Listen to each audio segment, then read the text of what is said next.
Stress, anxiety, fear, waves of nausea are one of the very few things that I have experienced the day before the submission deadline or exams, just because I hadn't completed my work and delayed long enough to miss the warning bells of the upcoming deadline. After missing the deadline and having points knocked off my work, I would promise myself to complete my next assignment weeks before the submission date. But again, I would fail to do so. Before I knew it, this became a never-ending cycle which I failed to break through. I succumbed to this unhealthy habit which led to very grave consequences. Day by day, my grades plummeted. The F on my test almost felt permanent. My projects and papers were covered in a graffiti of red. In the beginning, I grew frustrated with myself and swore to do better in the next test, set up reminders, alarms, and daily to-do list. But my result was always the same. This atrocious cycle continued for a while, and I began to question myself that why even after putting in so much efforts, my result was always the same. The answer came to me in a 15-letter word: procrastination.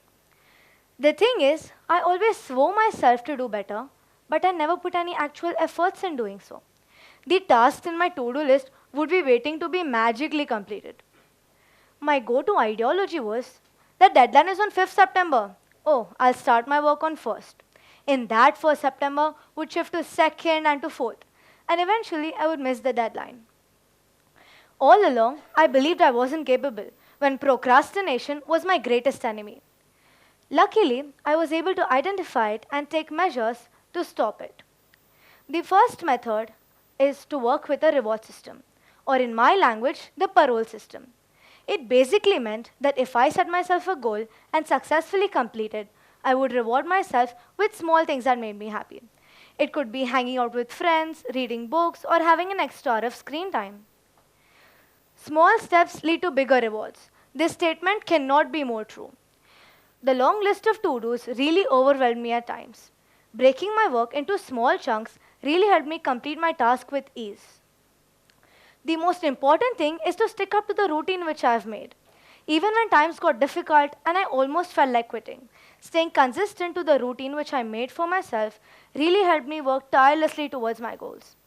I set my own boundaries which allowed me to work without any distractions. Limits, by limiting my screen time and fun time before completing my goal. Goals, by setting myself minimalistic and realistic goals helped me work towards my task. And rewards, avoiding myself with small bites of success really filled me with a sense of motivation and determination to move ahead. With this routine, I was able to overcome my 15-letter long problem, procrastination. Now looking back, I cannot believe how much this problem held me back and made me question my own capabilities.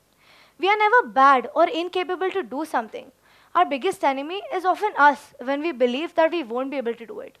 It is never too late to identify that enemy and take steps to eradicate it. Now I can say a life without overdue projects and tension weighing down my shoulders can be so much more relaxing. Thank you.